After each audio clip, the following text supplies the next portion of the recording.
A wedding is supposed to be an amazing and beautiful day, a day that you will cherish and remember forever. As a couple, you will be starting a new chapter of your lives together as one.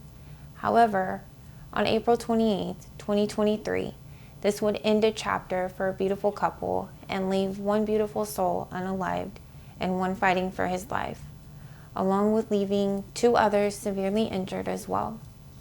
Today, I will be discussing the case of Aric and Samantha Hutchinson and the horrific unaliving.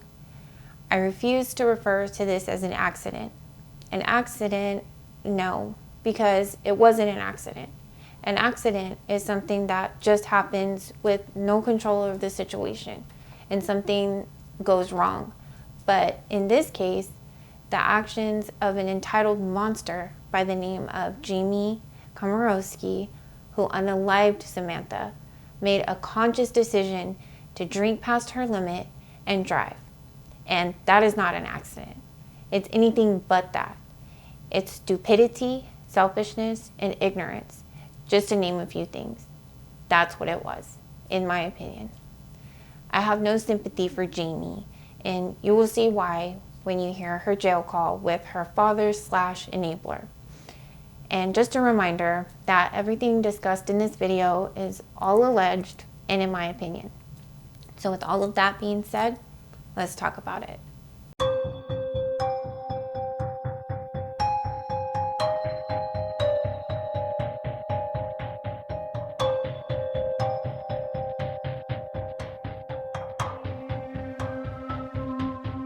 April 28th, 2023 started off as a gorgeous day, one that 34-year-old Samantha Miller and 36-year-old Aric Hutchinson were so excited, hopeful, and looking forward to. They had family and friends by their sides. They were getting ready for their beautiful wedding ceremony, which was held on a beach, specifically on the island of Foley Beach in South Carolina. The whole thing looked like a wedding out of a magazine photo shoot, and they were such a beautiful couple. They were set to begin their new journey as a newlywed couple with so many hopes and dreams and plans ahead of them. And unfortunately, those dreams and plans would be ripped away and shattered before they could even begin. In a GoFundMe page that was made to assist Samantha's family, her sister Mandy Jenkins wrote, quote, "Samantha was fearless, and that's exactly how she spent the last day of her life. She was so excited to start her life with Aric," Mandy wrote. She stated, quote, "She had no nerves or hesitation that day. You could feel the love on the beach, but she was more than just a bride. She was a daughter, a sister, a friend to all, a mother to two cats. She was a beautiful person inside and out, who just wanted to make people around her smile," unquote. On the last day of her life, her mother Lisa said that that's exactly what Samantha did. The morning of her wedding was picture perfect. Her mother Lisa, her sister Mandy, Samantha, and Lisa's son's girlfriend spent the day at an Airbnb getting ready for the wedding. And her mother Lisa stated, quote, "We all just spent the day getting ready. We were drinking mimosas, and Sam was very happy," unquote. And her sister Mandy stated, quote, "When I got there, she was getting her hair done, and she was so calm and just beautiful, and just nothing was fazing her," unquote. Samantha eventually put on her fitted lace dress, and her mother stated, quote, "The back was really low, and it was just perfect for her," unquote. The location of the marriage ceremony was very special to Samantha, which again, it was located at a pavilion on Foley Beach in South Carolina. And they said that this is where Samantha would take a walk every morning when she had the chance. The night was unfolding in the best way possible, and her mom stated, quote, "The dance floor was hopping and everybody was dancing together, and Sam was in there dancing with everybody." And Lisa recounts that there was a special mother and daughter dance that she didn't know about. So Lisa stated, quote, She surprised me. The DJ announced surprise dance for the most important person in Samantha's life. I busted out crying. That tells you who she is and the relationship that we had, unquote. And the song that Samantha chose for her and her mom to dance to was Bruno Mars' Just the Way You Are. After the ceremony, the couple and two others were named Benjamin Garrett, who is Aric's brother-in-law, and Garrett's son, 17-year-old Brogan. They all got into a golf cart and left the ceremony together. And as they were driving on the street, they were hit in the back of the golf cart by a Toyota Corolla, and they were thrown 100 yards away. Benjamin, he was thrown from the vehicle, and he had to recover in a burn unit from the severe road rash. And according to an update in the family's GoFundMe page, he underwent surgery to clean out and redress his severe road rash and open wounds, and he needed a skin graft before he could be released from care. Brogan suffered severe injuries, and Brogan and Benjamin survived, luckily. The groom, Aric, survived as well, but suffered 2 broken legs, broken bones in his face, broken vertebrae in his back, and numerous cuts and severe brain bleeds, and was left in critical condition. And that was according to a GoFundMe organized by his family at the time. And unfortunately, the most horrific part was that the beautiful bride Samantha suffered severe blunt force injuries and was left unalived at the scene, still in her wedding dress. The drunk driver was Jaime Komoroski, who was uninjured in the crash, of course. She strongly refused to submit a sobriety test on the scene. According to arresting documents reviewed by Law and Crime, the first responders reported that she smelled of alcohol, she was unsteady on her feet at the scene. She told the responding officers there that she had consumed 1 beer and a drink containing some tequila about an hour before the accident. It was said that she was bar hopping in the hours leading up to hitting the victims. Police determined Komoroski was driving 65 miles per hour in a 25 mile per hour zone, and her blood alcohol level was 3 times the legal limit. Komoroski is charged with 3 counts of felony DUI, resulting in great bodily injury or death, and 1 count of reckless homicide.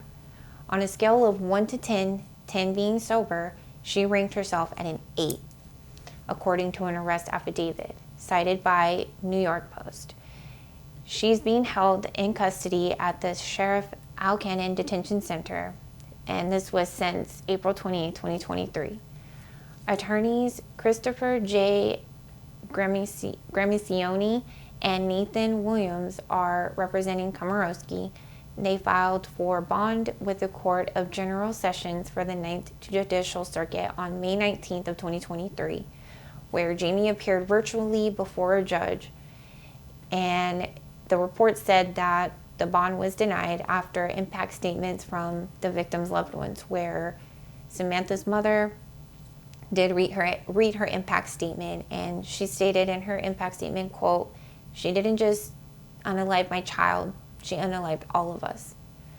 And it was also said that she would be a flight risk if she were to get out on bond.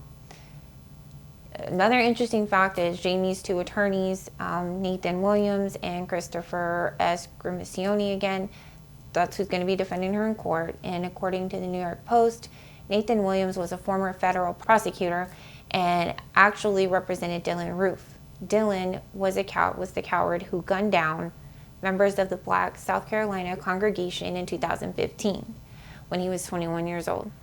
Gramicioni served as a prosecutor in the Monmouth County, New Jersey for 10 years before he opened his own private practice in 2021. In a statement to the Post-Courier, the lawyers jointly stated that they could not fathom what the families are going through. They offered their deepest sympathies and stated, quote, "We simply ask that there not be a rush to judgment or the court system, and it's founded upon principles of justice and mercy, and that is where all the facts will come to light," unquote. The fact is that she was driving under the influence, allegedly. So we will see what kind of garbage excuse they try to make in court for their client. Now, I'm going to share a jail call between Jaime and her enabler dad, which is the reason I'm so angry, and I want to know y'all's opinions on the call. So let's take a listen to it. How are you? I'm good. Okay. Better than... Yeah, it's just it's CJ's birthday, and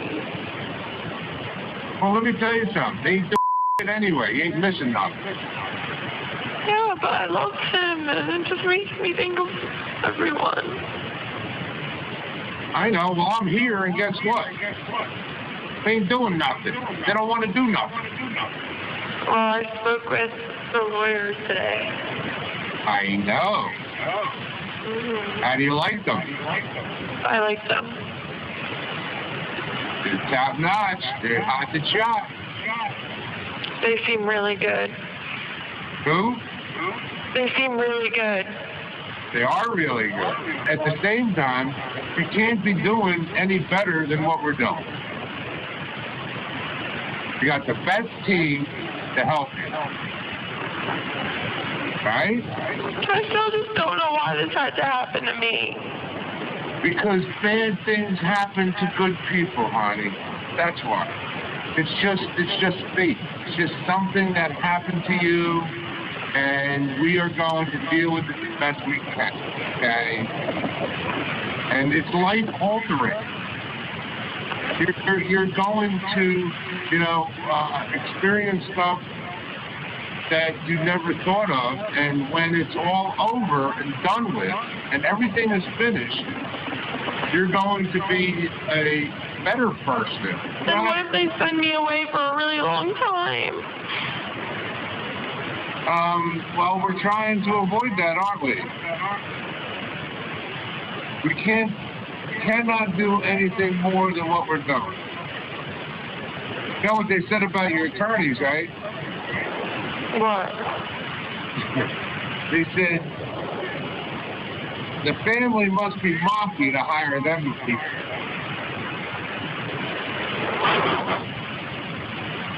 The other They thing didn't is, say that. I swear to God. I just want to hug you guys so bad.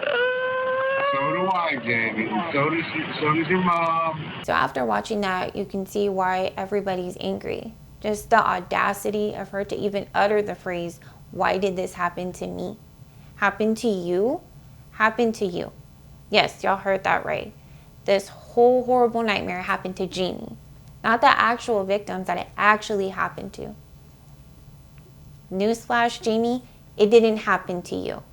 What happened was that you made a conscious decision to drink and drive instead of calling someone you knew, or an Uber, or hell, even walk. You had options. You had a lot of options that night, but instead you chose to get behind the wheel, and you, Jaime, you caused this on yourself. And in that process, you took someone's whole entire world away from them. You did that. So get those words out of your mouth, because nothing happened to you. You are not the victim here. You're exactly where you need to be, and that's putting it nicely, because I have a couple of places where I think that you'd be better suited, but we'll leave it at that. You're in jail, which is where you deserve to be, and that's still too good for you. Because again, you took a life, almost more than one life that night, which is still one life too many. And that should have never happened, and it could have been prevented. This whole horrible nightmare happened to Samantha, Aric, and their families, not you. And I have to keep emphasizing this because that jail call infuriated me. Entitled much? Because that's exactly what it's giving. And don't even get me started on her dad, who stated, quote, "because bad things happen to good people." No. Your daughter was the bad thing that happened to those good people that night, not the other way around. This call with her dad was trash, and you can tell that she's been coddled and spoiled her whole life. And she's probably never been held accountable for anything. And just it's just the sheer audacity. That call just angers me so much to my core, but I digress. Needless to say that Aric, his family, and Samantha's family are just absolutely devastated by this horrific tragedy and losing such a beautiful soul and light from their lives. Samantha's mother is hoping to turn her heartbreak into action. Since her daughter's tragic unaliving, she has volunteered with Mothers Against Drunk Driving, an anti-drunk driving advocacy organization, as she tries to raise awareness about the widespread societal danger. And Lisa stated, quote, "I'd like to turn this into a positive. Sam would have wanted me to do that. You are not even aware of all the tragedy and drinking and driving and everything that happens with that, because you only hear about the big stories, but it's so rampant and we need to do something about it. Don't say poor Sam and poor Sam's family. Do something about it. Spread the awareness, talk to your friends' kids, and tell them what to do if they're going out drinking, to drink responsibly. Don't mind your business, because you know what? It might be your family one day," unquote. And this is another reason that I wanted to cover this case and share her story to help spread her message, because this whole thing, it's devastating. It's sad. It could have been prevented had Jaime called an Uber or someone close to her, and now two families are left with only memories of their beautiful Samantha Miller Hutchinson. So please help spread Lisa's message. Let's get it out there and get this case out there for others to see if they haven't already. I myself had just ran into this case. So please tell anyone close to you the dangers of driving while intoxicated. It's just not worth it. There's no reason for something like this to happen again. And as Lisa stated, it continues to happen, and there's not a reason for it. So this case, again, it's tragic. And I want to say that I'm so sorry to Samantha's family and Aric for losing their daughter, sister, and his wife in this whole horrible nightmare.